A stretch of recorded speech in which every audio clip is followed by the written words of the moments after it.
इस तरह की कॉल्स को कैसे हैंडल करते हैं फिर ईद के दिन? ईद वाले दिन और क्लिनिक तो नहीं खोलना पड़ जाता जाके? नहीं, क्लिनिक नहीं खोलना पड़ता, बल्कि कोशिश ये होती है कि लोग ये जो 3 दिन ईद के हैं, इन 3 दिनों में वो इस तरीके से अपना जो वो जिंदगी करने का तरीका उसको इस तरीके से चलाएं ताकि वो ना अपनी ईद खराब करें ना किसी दूसरे की करें, बल्कि जो अपने फैमिली मेंबर्स हैं उनको भी खराब ना करें। नहीं तो वरना ये होता है कि एक को ड्रिप लगी होती है और आधा खानदान जो है उसके इर्द गिर्द मुख्तलिफ हॉस्पिटल मेडिकल सेंटर्स में जाके वो बने होते हैं। जैसे अपन ने बात की ना, मैं इस बात को आगे बढ़ाऊंगा कि कुर्बानी असल जो है वो नबी करीम सल्लल्लाहु अलैहि वसल्लम की सुन्नत, अगर उसके मुताबिक अगर हम दीन के मुताबिक देखते हैं तो मुसलमान हो और वो कसाई ढूंढे, ये बड़ी हैरत वाली बात है। सही बात है, बिल्कुल। आप बकरा जो है या जो भी आपने जानवर लेके आना है वो खुद से लेकर आए। मतलब मैं अपने जानवर जो लेके आता हूँ उसमें मैं दुम्बे को ज्यादा लाइक करता हूँ, और दुम्बे भी वो जो पहाड़ों पे सही जंगली जड़ी बूटियां नेचुरोपैथिक एनवायरनमेंट के मुताबिक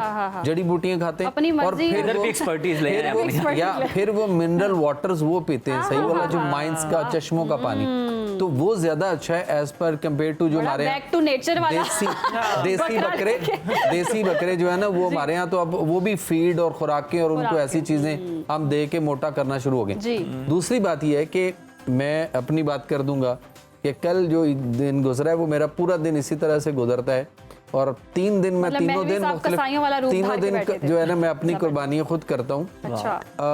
3 दिन करते हैं? 3 दिन करते हैं लगातार, और उसका तरीका ये होता है कि पहले दिन कुछ, फिर अगले दिन, फिर अगले दिन, और उसके गले से ज़िबा करने से लेकर तकबीर से लेकर उसकी खाल उतारने से, और जो आपा ने कहा ना कि उसको लटकाना है, तो वो वाकई उसको आधा पौना घंटा आप लटका रहने दें, उतनी देर में दूसरा ज़िबा करें, उसकी खाल उसको लटका दें, और जब ये लटक गए और उसके बाद फिर उनके आहिस्ता आहिस्ता पीसेस, पेट चौक, और उसके बाद सारी चीज़ें।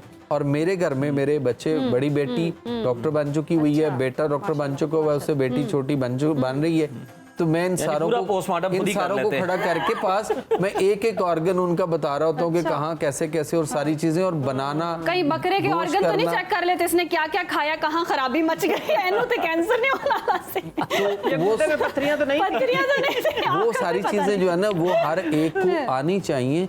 असल सुन्नत भी यही है और दीन और इस्लाम के मुताबिक वो है। और ये जो कसाई आते हैं ना, जिस तरह से वो गोश्त को काटते हैं और दड़ दड़ करके निकल जाते हैं बड़े बड़े बोटे से बना के, गुस्सा आता है बंदे को कि इतने पैसे भी दिए, इतना इंतजार भी किया।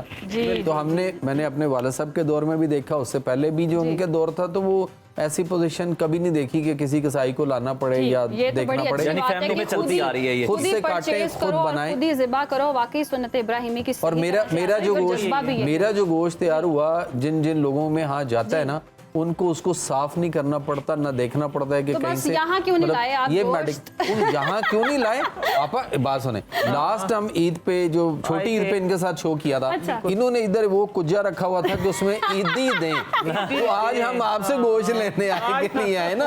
बस अभी ये बकरे गिराते हैं तो आपको गोश्त देते हैं, ये उधर से ये हमारे मतलब की बात नहीं हो रही है, हम इशल के बाद चलते हैं। इशल, अच्छा, आप जैसे अब कसाई का काम भी हो गया, बकरा भी ज़िबा हो गया, गोश्त भी संभाल लिया, फिर कैलोरीज का ध्यान रखने वाला तो ईद के दिन कोई हिसाब नहीं होता। और इसको भी देख के बता दें इसके कौन से हिस्से में ज्यादा ग़िज़ाइयत है।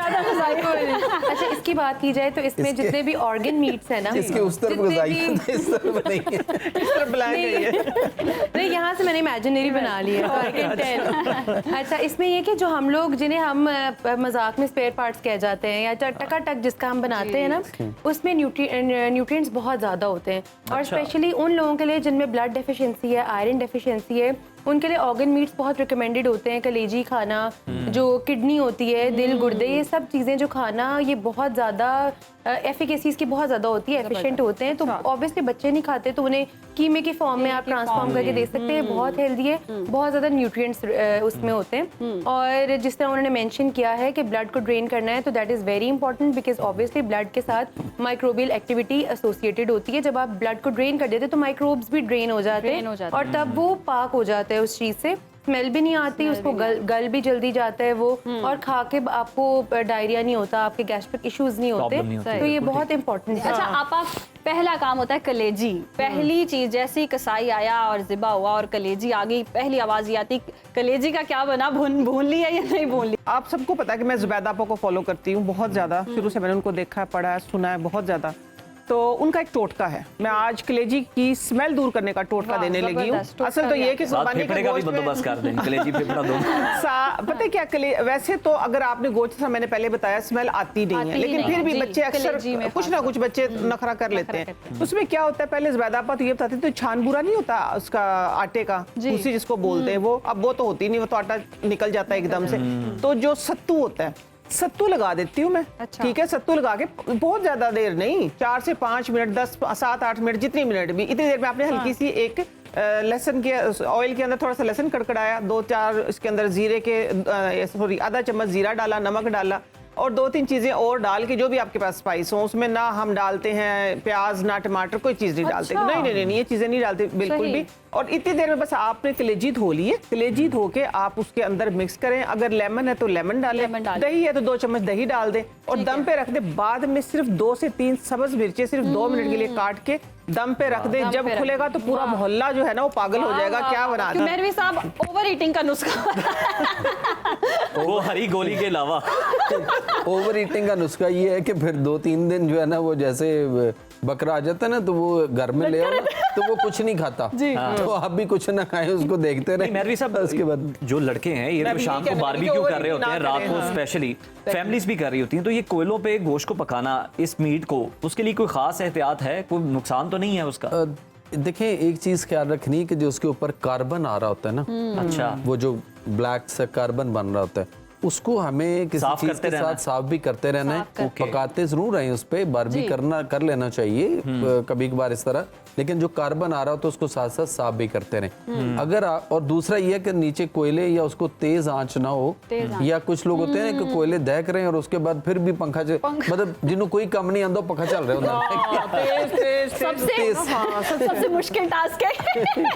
और साथ साथ आंसू भी साफ कर रहा था। उससे ये होता है कि वो जो कार्बन आ रहा होता है ना, कार्बन को जब हम इंटेक करेंगे उसको, तो वो हमारे जिस्म के अंदर हड्डियों को कमजोर करेगा, खराब कर। उसको साफ करें कार्बन को, तो उसके बाद कोई मसला नहीं। और दूसरी बात यह है कि उसके ऊपर आप जो है बाद में थोड़ा थोड़ा आप किसी की चीज के साथ आप सरसों का तेल हल्का हल्का उस पे जो है वो लगाते रहेंगे तो ज्यादा अच्छा। और मुझे लगा कहने लगे थोड़ा थोड़ा करके खाना शुरू कर दे, ताकि किसी की वही से गरम उतार के खाना शुरू कर दे तो उसका मजा है। इशल, आज के दिन अगर आप हमारे सिफारिश पे है, हम जसारत नहीं कर सकते, आप अगर बड़ी भी छूट दें तो कितने आप समझती हैं कि ग्राम मीट आप ले सकते हैं कि बहुत भी खुल के खाना चाहे कोई? अच्छा, ग्राम्स के अकॉर्डिंगली ये है कि 70 to 100 ग्राम्स आप ले सकते हैं पर डे, चाहे ईद हो चाहे नॉर्मल डेज हो। लेकिन रिकमेंडेड ये होता है कि ईद के अलावा कितने ग्राम?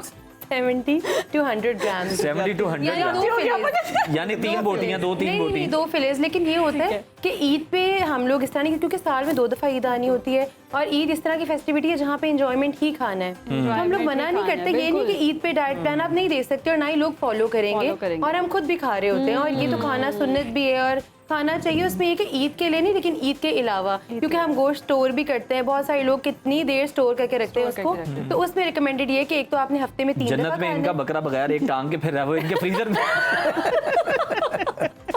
वहाँ जल्दी जल्दी इसको चलने का काबिल कर दो। इनका पूरा वेड़ा है, मेरा तो फिर बकरा है। फिर वो बात हो गई अब।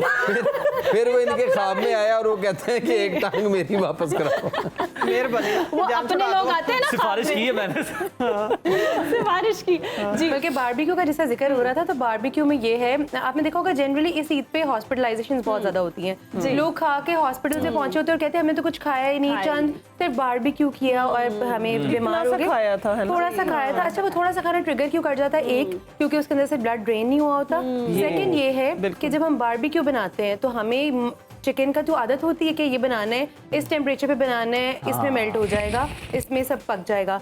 लेकिन क्या होता है मीट के साथ कि हमें पता नहीं होता कि कुक हो गया या नहीं। अंडर कुक रह जाने की वजह से बहुत बीमारियां फैलती हैं, गैस्ट्रिक इश्यूज होते हैं, वॉमिटिंग स्टार्ट हो जाती है, डायरिया स्टार्ट हो जाता है, क्योंकि माइक्रोब्स उसके अंदर भी जिंदा हैं। आपने उसको प्रॉपर हीट पे पकाया ही नहीं, बहुत जिस तरह मेरवी साहब ने जिक्र किया कि बहुत हाई फ्लेम पे आपने पका लिया, ऊपर से तो टेंडर हो गया, अंदर से अभी भी वो कच्चा है। जब खोलेंगे लोग अक्सर परवाह नहीं करते कि अब खा रहे हैं तो खा लो, लेकिन उस चीज में क्या होता है कि आप बीमार होने के चांसेस बहुत ज्यादा होते हैं। तो बारबेक्यू बनाएं तो कोशिश करें कि उसे थोड़ा सा पहले से प्रोसेस कर ले, थोड़ा सा उसे बॉईल कर ले या स्टीम कर ले। जितने कीमती मशवरे थे हम दे चुके हैं, अब ये नाजरीन आप पे